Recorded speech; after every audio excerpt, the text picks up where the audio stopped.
In May of 2026, and some time leading up to it, the cybersecurity industry has seen an absolute rampage of software supply chain attacks. There was a recent news article and headline from Wired that says a hacker group is poisoning open source code at an unprecedented scale. And this hacker group is called Team PCP. One of their most recent attacks actually affected GitHub themselves, but I'm sure you have seen the headlines. You've heard the news. Software supply chain attacks are super duper sinister because the threat actor is taking legitimate software, applications and programs that you might already use or depend on for software that you write in your organization, and they inject their own malware. You can think of some very well-known incidents in the past, like SolarWinds or 3CX or Axios that we saw just recently, when there is a new version of some software, application, or even library or dependency. There's an update that's available that is actually backdoored with a payload. And traditionally, this didn't used to happen all that often, but Team PCP is turning this into a pretty constant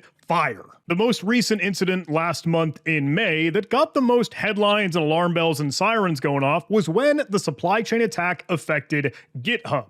An internal GitHub developer installed a poisoned or that backdoored and malicious VS Code extension or Visual Studio Code extension, and Team PCP, the threat actors behind it, said, hey, out of the 4,000 GitHub internal repositories, they've seen at least 3,800 compromised repositories. This specific instance of the NX console VS Code extension was covered really well by Step Security, so I'll have links to all of these down below in the video description. But the gist is here. This compromise occurred due to a recent supply chain attack via Team PCP that scraped one of our contributors' GitHub tokens. Now this has a ripple effect, right? This is downstream, the dominoes can fall because this developer for the NX software package and library, now that they're compromised, maybe the adversary could make changes to other things like the VS Code extension that other individuals, like some internal worker at GitHub, could pull down, install, and now they're infected. Team PCP really likes to have some sort of worm effect where other packages are affected based off of other things that might be installed or available within their GitHub repositories or other libraries or packages that they maintain. So whether you realize it or not, you probably have heard of Team PCP and their escapades. In the first half of the year, they compromised Trivy, they compromised KICS, they compromised Light LLM, Telnix, and they've been beating up NPM, the Node Package Manager, and PyPy, the Python Package Index. While there have been so many of these software supply chain attacks nearly every other week, it's hard to keep up with for the security teams fighting fires all the time, and you gotta have to wonder, how does Team PCP do this? And I have to think, to some extent, it's really their style. Like their tradecraft, but their persona, their mentality in all this. Look, you can see some comments here. They're definitely going for big exposure. They really care about getting big attention. They want to make a little bit of a storm. They want to make a stink. They want to toot their own horn in sort of this chest-thumpy braggadocio way. They're leaning into the meme with like, oh, Matrix-style cascading ones and zeros, a reggae fusion soundtrack, and Team PCP, a big banner, the cats hijacking your supply chain. With that, Team PCP literally has been active on Twitter, or X. Like they created an account and they want to hang out amongst us normies. Of course, profile picture is a cat. Handle PCP cats and say, this account follows the Twitter terms of service. I don't sell or advertise any services here. I'm just a silly cat having fun on the interwebs. And last month, while they were frolicking in the fields of the fire that they've set to the software supply chain, they went ahead and open sourced their Shai-Hulud worm. Now, I'm sure you've heard the internet screaming and shouting about the Shai-Hulud worm because, right, I know the Dune joke there about this sandworm, but that's how they've been propagating across one infected package or library or dependency, and now moving into to compromise other installed packages or dependencies that you might maintain over on NPM or in your GitHub account. The meme here is crazy. These GitHub packages that were out and about to include the Shai-Hulud malware and campaign, I guess the caption was Shai-Hulud, open sourcing the carnage. Is it vibe coded? Yeah. And you got to give the devil his due here to a certain extent, right? Does it work? Let the results speak. Like, who cares if it's vibe coded if the effect is accomplished? Love Team PCP. Ox Security had covered this, again link below in the video description, but here's the write-up. Shai Hulud Worm goes open source. Their malware, what they wrote, they've just shared now on the open internet. Accessible open source on GitHub. Funny enough, now a later victim of their escapades. But the thing is that now anyone, like whatever copycat or anyone that just wanted to pull this off the shelf, could do that same amount of damage. These were the repositories. They aren't now taken down. They are no longer online. Some folks might have had a backup or mirrored it, but here it is. Look. Is it vibe coded? Yeah. Does it work? Yeah. Who cares if it's AI slop? It gets the job done.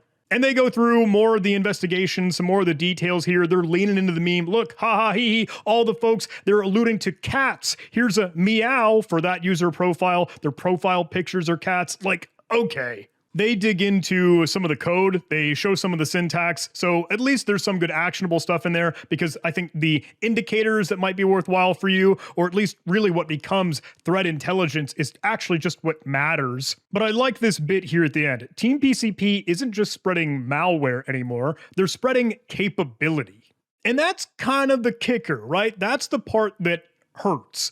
Because they've made this so commoditized, at least that, again, that braggadocio, chest-thumpy persona, it's just enabling more cybercrime and damage. So the week, every other week spree of supply chain attacks will just keep escalating and ramping up. But that was May of 2026. Right now we're in June, and hey, if you go take a look at the old PCP Cats account on Twitter or X, Team PCP no longer has their account. Account suspended. So if we can't snoop in as to what shenanigans they're up to over on the ClearNet, can we look on the dark web? They have shown some signs of life over on Breach Forums, the dark website, and Breach Forums as a cybercrime community has gone up and down. Like, there's been arrests and there's been takedowns and there's been change of staff and there's been new URLs and links and onion sites. And I don't really know what iteration or version of Breach Forums we're on right now. I don't know if I think Hassan Broker or Hassan and his thing. Honestly, I don't really care to keep track of all this crap because it's just their usual cybercrime high school drama. It's the same crap that you see in any cybercrime forum, like, oh, hey, bulletin boards and threads for cracking or buying and selling services, hacker for hire, data breaches, leaks, passwords, blah, blah, blah. So last month on Breach Forums, Team PCP had posted, and they say, in a Team PCP partnership or forum co-ownership thread, hello again, Breach. I hope everyone is well. We're proud to announce the new team role as co-owners of this platform. I guess they're becoming co-owner, right? So management and staff for Breach Forums. They sign off all cutesy, best regards to PCP Cats, and Hassan Broker is going, hey, welcome aboard. I guess he's now exiled. We can chat a little bit more about that. Everyone's like, hell yeah, all right, brothers in arms, cybercrime.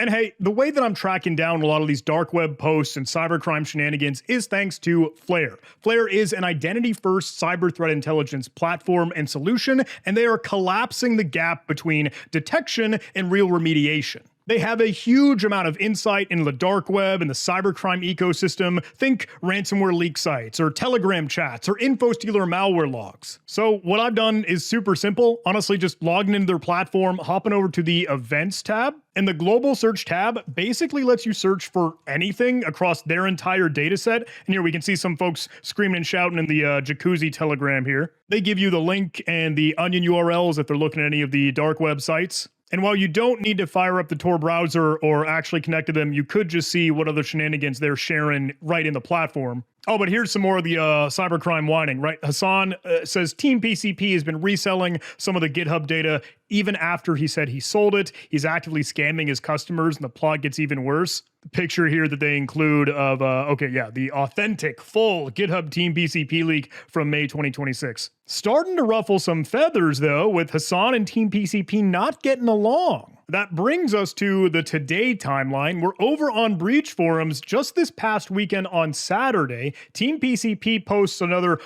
signs of life amidst rumors while they've seemingly been away. Hello, Breached. I hope everyone is well. It looks like Team PCP will no longer be working with Hassan and instead continue operating on this branch of the forums. We observed him treat his staff very badly, and we watched him get fished, lol. Anyone who takes themselves seriously and cares about their partners being capable operators would think it's a complete joke. Maybe he buys his own database back. No hard feelings, but this is just a neutral end of the... Look, okay, this is just the threat actor bickering that tends to happen. But it has been difficult for me as the public-facing spokesperson to come online. Some people have taken this leave of absence as a sign that I or the team have been feted, like arrested. This is simply untrue, and I have already checked in with partners to resolve this. This is a sign of life, and I guess my way of clearing things. So they're still kicking. So we got the old sign-off. T from the PCP cats says I should be much more capable of responding now. And you see them chirping whatever they do. Hey, look, sexy Team PCP. It's just whatever. So here's the thing. You know I like to make light of this. Oh, I don't know, threat actors chirping, cybercrime high school drama, stupid pictures of cats doing whatever they do and their shenanigans. But there is real value amongst the noise for like genuine cyber threat intelligence. Here's the thread. When they were selling the internal GitHub source code. Like, being able to keep an eye on what these actors are up to is genuinely valuable. They're dropping these on LimeWire? What the heck? But like, there's some tactical stuff here. A little bit of chest thumpy braggadocio. Oh, hey, this is not a ransom. We don't care about extorting GitHub. One buyer, and then we shred the data on our end. Apparently not, according to Hassan, hence the crap. It looks like our retirement is soon, so if no buyer, we'll leak it for free. Current offer is like almost 100K, blah, blah, blah. I guess they kicked it over to Lapsus, so... Anyway, what I'm alluding to is that, look, there is some signal in the noise about these threats, about these threat actors, about this activity, about these intrusions and malware that you probably want to be tracking. I'm not going to drag us down the rabbit hole of the Step Security article, but I feel like this is tactical and actionable because this includes the real indicators of compromise here. But between all the news headlines and advisories and reports and notifications and postmortem write-ups and CVE details, I don't know why they made a CVE for the supply chain attack, people screaming and shouting, regurgitating, rebroadcasting the same stuff on Twitter, LinkedIn, I don't know, cybercrime crap over on the dark web. Look, the reality is, you don't need to care about all of the nonsense, and you really should just be looking for like the signal to the noise, what actually matters to you and in your environment. And hey, Flare, you know I love them. Look, they've got this awesome setup with their threat flow where they could provide to you some sweet intelligence, tactical indicators of compromise, real TTPs, the MITRE attack mapping, the genuine signal to noise here. You could create your own if you ever wanted to, based off of any sort of time period. But I wanted to pull up the one for Team PCP that they were tracking just some time ago. Look, this gives you, I think, the raw, real facts. It's synthesizing across what they're tracking across those dark web locations and actually getting what matters for the domains, the IP addresses, the hashes, file system artifacts that you'd uncover, MITRE attack techniques, and the things that arm you and your team to actually detect against the real threat. The coolest thing is that this is synthesizing all of these different reports so you don't have to.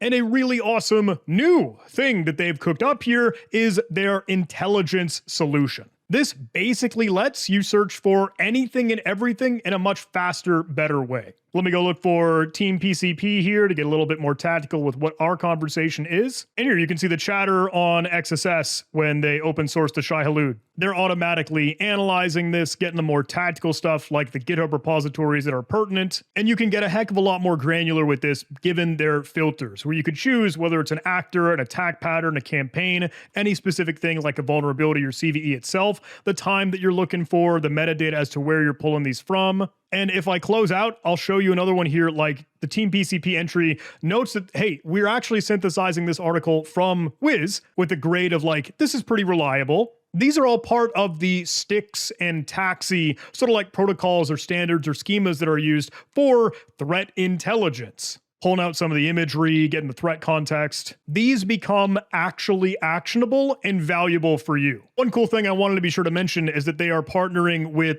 Sequoia to be able to provide a lot of these threat intelligence. So big shout out and love to Sequoia just as well. Hey, Flare is the sponsor of this video, so huge shout out and thank you to them for their support. But hey, if you're interested to kick the tires, see this thing yourself, actually get access, they do have a 2-week free trial and an awesome little exclusive here for us to be able for you to see threat flow and dive in and access all this just as well. And that is not included in the standard free trials. So seriously, genuinely, thank you so much for your support, Flare, and I hope you go get a chance to play with it and see your organization's real exposure and their identity-first threat intelligence solution. Link below. With that, one last little tidbit here for you. While I'm on this train of actionable, actually valuable cyber threat intelligence, I know more often than not, all those sticks and taxi like protocols and things to collect indicators, artifacts, evidence, more often than not, you funnel those into your tip or a threat intelligence platform. Just to see this all in action, I did stand up my own little local interface for OpenCTI, or one open and accessible threat intelligence platform. And we can funnel in a lot of Flare's data there. Let me go ahead and log in here, and I'm not gonna spend too much time in OpenCTI, but I wanted to show it to you just because I know, look, this is very likely what you are really doing in your real environment. It doesn't have to be OpenCTI, it could be any sort of tip or threat intelligence platform, but look, I'll show you in the data and ingestion section here. Now I'm able to go ahead and connect Flare as its own connector alongside Sequoia or any other connector that we might like. But this is pretty awesome because that will funnel in all of those artifacts and everything that Flare might give us. So you don't have to always be in that platform, but realistically bring this into your own dashboard and environment. Here are some of those Sequoia entries. I want to track down maybe some of the events here. You can see incidents. Yeah, and a good many of these like lookalike domains for my own website. So that's pretty cool to see my own indicators now in action, and you could explore that for just about anything. I'm just pretty happy to see a actually centralized threat intelligence platform now that CTI is just so absolutely necessary for your security posture in your organization. All right, that's it. I've been rambling for way too long, but look, seriously, I hope there is some value in there and trying to like pull you out of the overwhelming sea of headlines and alerts and notifications and just finding truly the signal to noise for what matters to you. There are going to be more of these. We saw Team PCP. Oh, the cats are back in action. Look, don't let yourself get caught up in the cycle. Just stay smart and ahead of it with real intel. Actionable, valuable, that matters to you. Thanks so much for watching. See you in the next video.